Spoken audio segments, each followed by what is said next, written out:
First ever paid DLC for Gran Turismo 7 is the Power Pack. I bought the Power Pack so you don't have to. I'm going to run you through everything that is in the Power Pack to let you know if it's worth it or not. The Power Pack is only available on PS5 or PS5 Pro, and this is because it uses Sophie AI 3.0 for all of the races. Sophie is not available on PS4, so for the first time in the Gran Turismo series, this is PS5 exclusive content. This exists as almost standalone content for Gran Turismo 7 and can be found going to the bottom left hand corner and going to the Power Pack logo just above the boat for a car game. But I think it kind of implies that you are going somewhere different to enjoy a different kind of Gran Turismo experience. Now, you won't get access to the boat and the Power Pack unless you at least collect a level 9. I think it's around the same time as Sport Mode unlocks in Gran Turismo 7, so it's about 2 hours playing through original Gran Turismo 7 before that even opens up. And when it comes to the Power Pack, it is a completely different way of playing Gran Turismo, and some people will love it, but others will hate it, and I'll talk you through exactly why. Essentially, you play through a chain of events and you unlock them as you go. There are 6 different chains in 6 different colours, and all of them have a theme. We have the American muscle cars in the blue lane, the GTI European kind of cars in the green lane. In the orange lane, it's more about the 90s, 80s Japanese tuner cars. The purple lane is again more modern tuning series.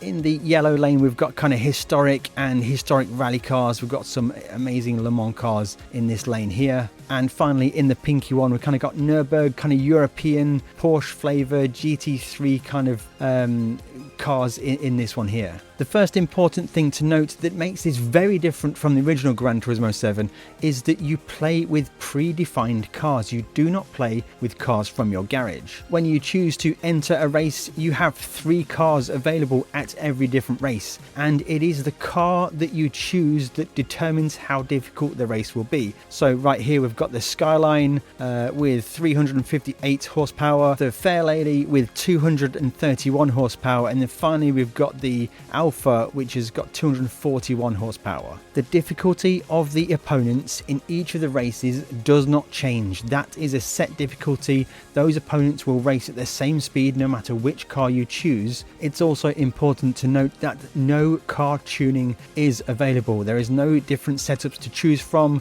You can choose tyres if there are multiple choice tyres available at some of the more advanced races. With the racing cars, you have racing soft, medium and hard tyres available, including some wet weather tyres if the race does have wet weather, but typically there is one tyre choice for most of these races. Detailed settings is also greyed out, so it is what it is. You get the car that has been predetermined for you, and that's what you've got to do. If you are someone that loves selecting a specific car from your garage, if you are someone that loves tuning it to perfection, then you may not enjoy the Power Pack because it's so restricted on which car you can use for which event. If you just straight up love racing and hop into any car that the game suggests, then you are really going to enjoy this Power Pack because each of these cars are an absolute pleasure to drive. They are the right speed for the race. The AI gives you a good battle. It's a great driving experience. It should be noted that during these events, it doesn't seem that any penalties are turned on, so no track limit penalties, no car contact penalties. Do what you wish with that information.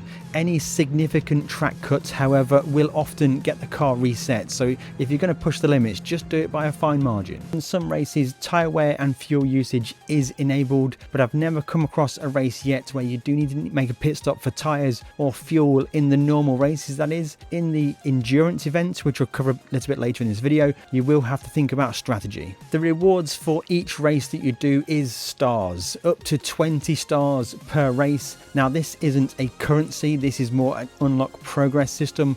So for this race here, I won the race and I got 20 stars. This race here, I came second in the race and I have 19 stars. If I was to repeat that race and finish second again, I wouldn't get any more stars. If I was to repeat that race and win, I would get 1 more star, making it the full 20 stars per race.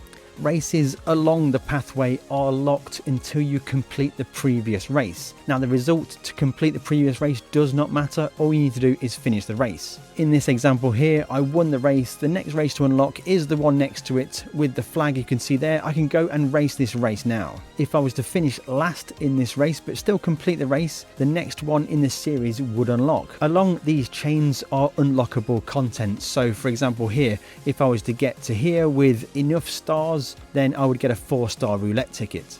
We don't just have roulette tickets available, we have cars which can unlock as you progress through. As you unlock the car, you get one of the cars for free. If you wanted to buy additional versions of the car, you can click on this here. As you can see, it's already given me the blue one. If I wanted to buy a purple one, I could buy that. It's the same way like the garage, it'll be 700,000 credits. Buying these cars within the power pack allows me to use them in the normal Gran Turismo 7 game. So I could take this car, tune it up and get some credits for World Touring Car 600 at Tokyo Expressway.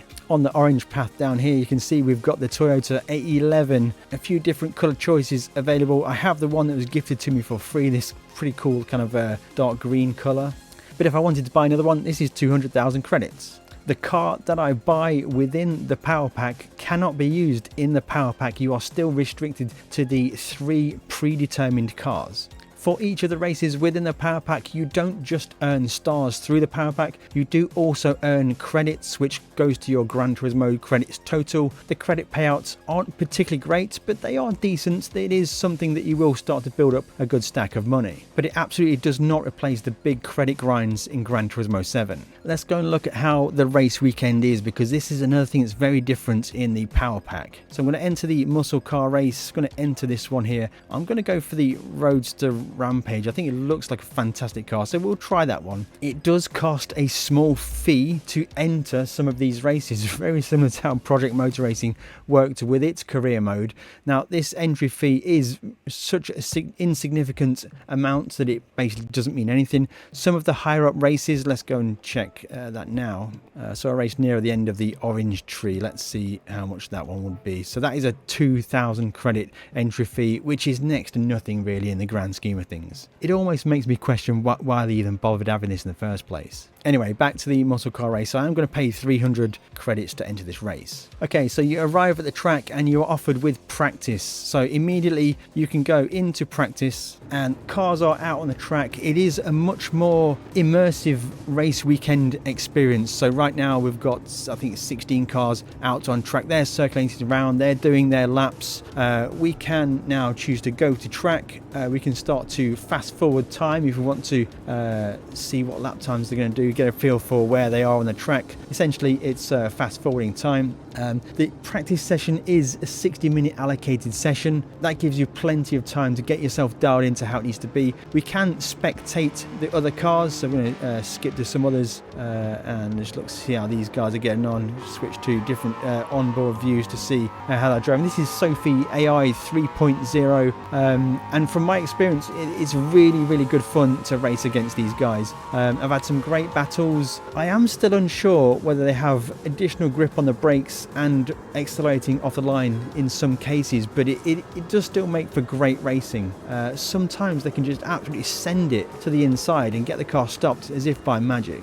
So we just back out that one and get back to pits, and we've got some settings here. We choose car settings again as before. The settings are pretty much locked. I can put wet tyres on if I needed to, but it's not raining, and detail settings are locked. If I wanted to, I could just choose to end practice, and that would take me straight into the qualifying session. But let's just go out on track just to show you the deal. So you pull out the pit lane, we're on board, you see the other cars all lined up there with the pit garages. This is cool, this is immersive, this is a new way to play Gran Turismo 7. So we're just on auto drive out of the pits, just exiting the pits now. And we're going to get, so now we can just get onto the track, start to run some laps and get ourselves dialed in for driving this car. And it will take a little while to get used to, so well, the car does slide a little bit. I'm gonna smash the microphone there almost. So it's got good power, and these are pre-tuned Gran Turismo cars. And I've got to say, every car I've driven so far has been really enjoyable to drive. It's been the right speed for the races, and definitely been a lot of fun. So at any point during the session, you can pause it, You can choose to continue, change some settings, controller settings, all that stuff as normal, and you can choose to return to pit. That'll put you back into pits. Everyone else will still continue around the track as normal. So I'm just going to skip forward now because I don't want to practice. Now the practice has ended. Next, into qualify. It's a 10-minute session. Some tracks have longer qualifying sessions than others. That is event by event basis. So choose qualifier. Now it is a live qualifying session, so all the cars are in the pit lane. It is a 10-minute session. The session timer has started now. We can choose to either fast forward time if we wanted to. It's just behind me, you can't see it. Or we can choose go to track. So I'm going to go to track. I'm going to set half a lap. So again, all of the cars are lined up. Someone's gone out on the track already.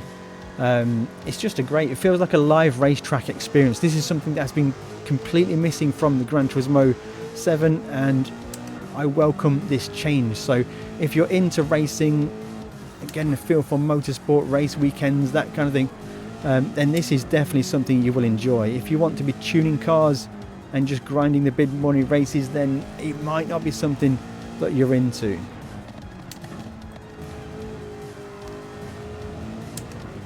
And what I would do, I'd go through set my time if I wanted to set my time. I could either drive back to the pits and pull in manually, or just press pause, go to return to pits. Now you can't quit the qualifying session, you have to let the time expire. The big red X there that you can just see, that is to retire from the event. So be very cautious about that, don't do that by mistake. So I'm just going to fast forward the travel speed because I'm not going to bother setting a lap.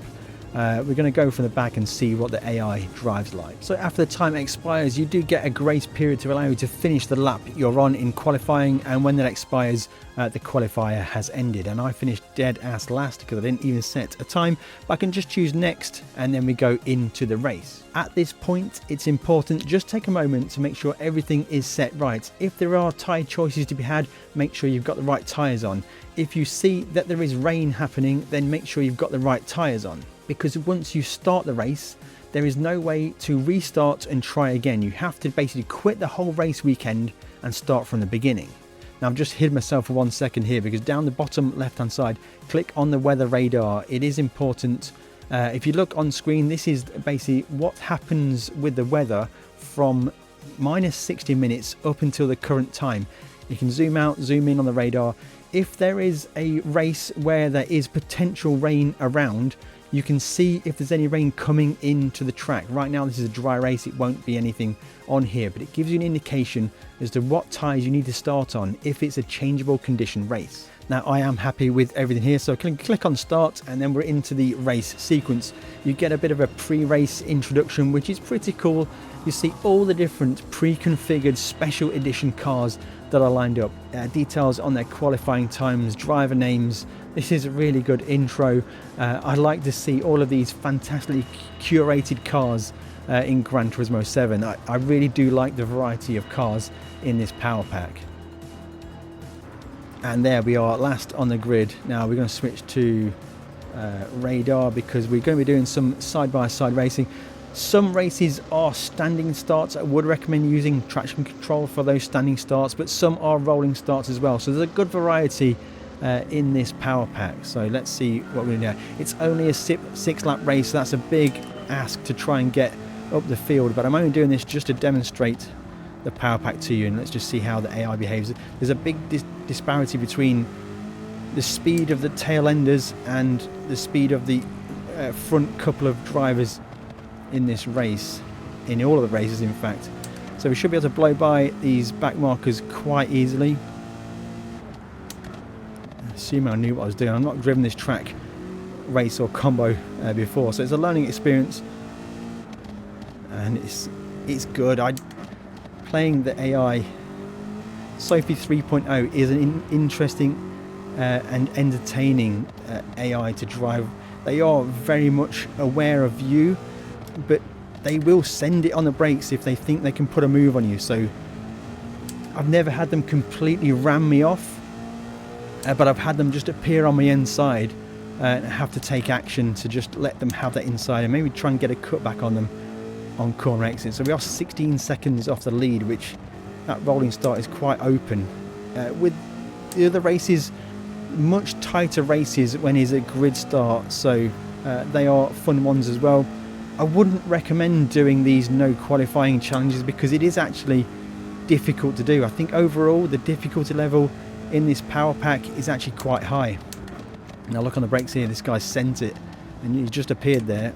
Now I still can't figure out if that's because he has just got more grip in the car or if that's AI grip he's got, but it keeps things interesting. The thing is, you can't really ever drive their cars to figure out how much grip they have. That's a little bit wide there. Managed to keep that under control. So I am losing time to the leaders of this race. So this is the middle kind of difficulty setting car. Not the best car for this race. And there are some races that are just super challenging. And if you've got a good amount of practice under your belt, set a good qualifying time, it's going to give you a much better chance of doing well. Supercharger whine of that Hellcat there is quite remarkable. Now, it'd be interesting to see if I can do decent lap times. Seeing where you're on best lap is always a good indication of how easy or hard the race will be, and if I'm driving like this, I'm not going to be getting a good lap time, that's for sure. While we're in the middle of a race, I just want to point out that when you pause it, there is no way to restart this race.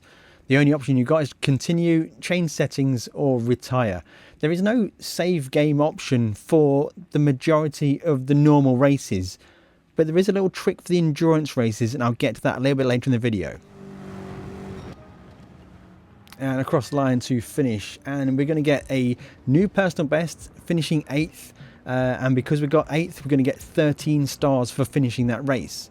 Now, that was a challenging race, guys. I think I was about same distance from the leader, similar lap times to the leader. So, Gran Turismo Sophie AI 3.0 is no joke. It's difficult. If I would have driven the qualified on pole, I would have had a good race with the top 3 drivers for the win.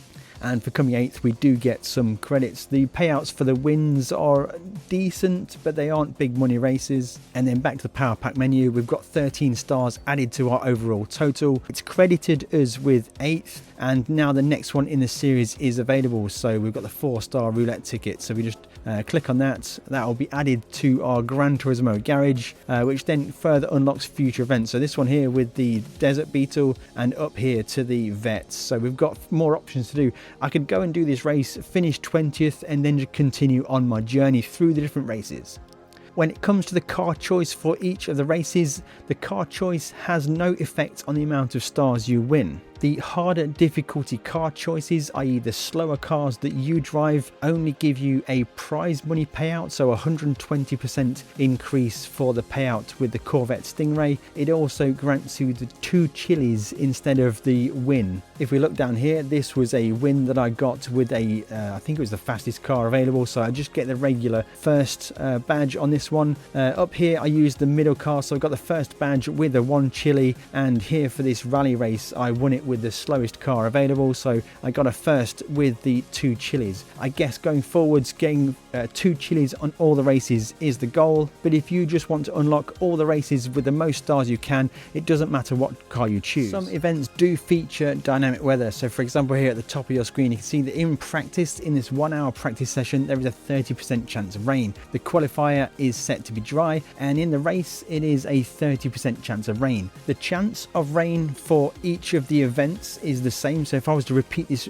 event over again, it will always be a 30% chance of rain, but the actual weather and cloud pattern through that series of events will be different for every single playthrough. After completing every event in one of the coloured branches, it unlocks the endurance event. This one here is for completing all of the orange branch, and it unlocks the Gran Turismo 500 endurance event. This is a 6-hour race at Suzuka in the GT500 cars. And because this is an endurance event, it does have this kind of almost save game feature available. I'll show you that right now. Okay, so on to the main race. I didn't bother qualifying, just wanted to show you what's going on. So here, before we commit to the race, this is a 6-hour long race. We need to make sure our settings are right. So I'm going to check the weather radar, and look, you can see on the weather radar there is a band of rain, and it has been coming in over the last 30 minutes or so, but it's nowhere near the track, so I'm safe to start this race on dry tyres.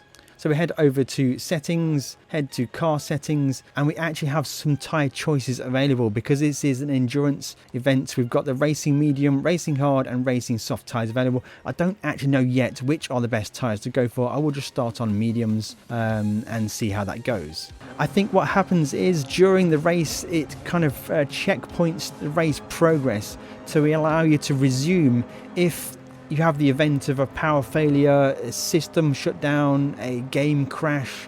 But yeah, let's just show you exactly how to do it. I'm going to race a few laps now and see how we get on and then prepare for the feature. So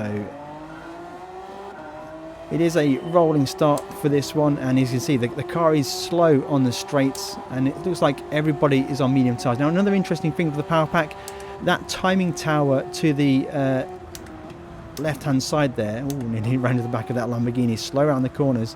I'm going to run around the outside of that Lamborghini as well. That is different for the power pack. It tells you what tyres people are on, it gives you everybody's gap to the leader, and it also tells you what lap they are on. So if there's a bunch of cars that are a lap or so behind this 6-hour or 24-hour long race, I almost lost that and I felt the car go, then it tells you, oh, my wireless controller's disconnected, that's probably gone flat. And it tells you what lap they're on. Interestingly, I don't think they bothered updating that for PSVR 2 users, which absolutely sucks. That is one of the worst things with PSVR 2. The stupid ability of PD to deliver just accurate information to that VR display. That really needs to be addressed, but it's PD doing PD things.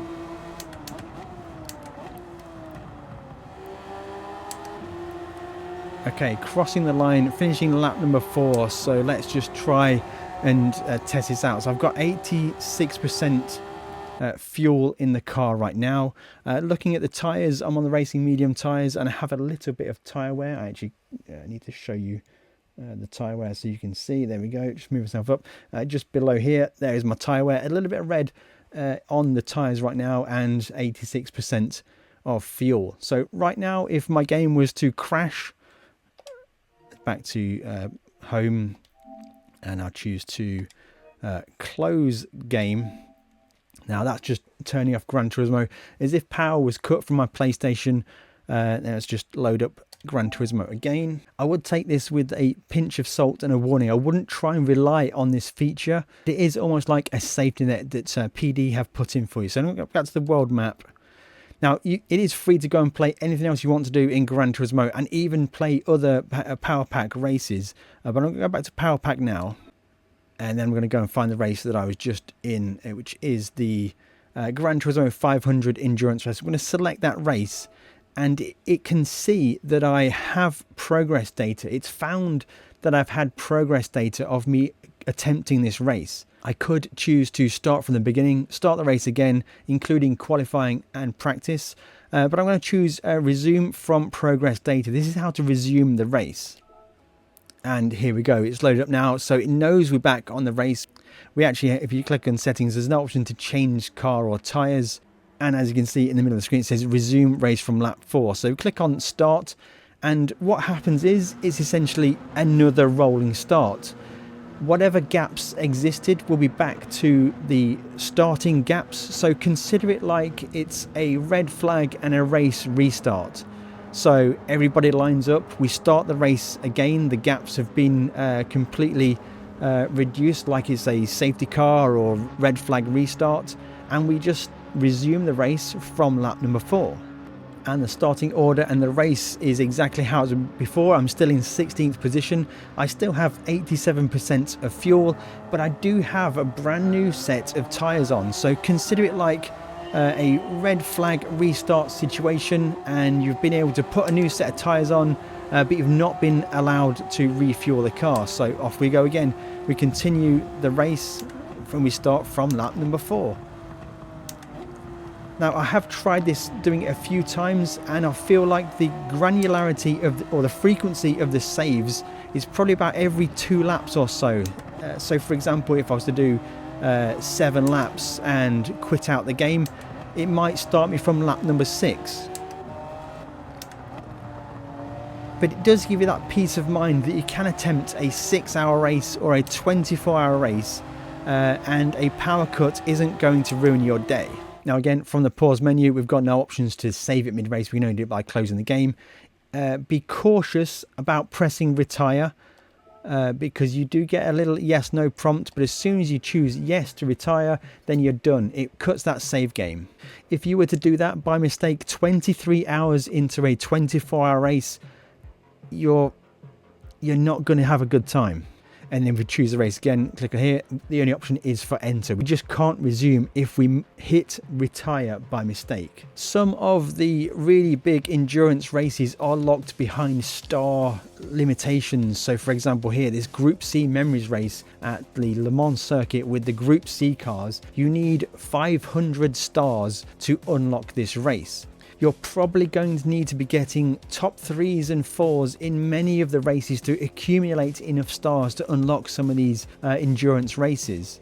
This 6-hour race with the GT500 cars was a 300 star unlock criteria. So that brings me on to the summary of this power pack. Essentially, will you enjoy the power pack? It comes down to whether you like to tune cars and drive your own cars from your garage, or whether you like to race cars and you want to just race head to head with some really good and engaging AI and playing through different predetermined scenarios of different eras of motorsport.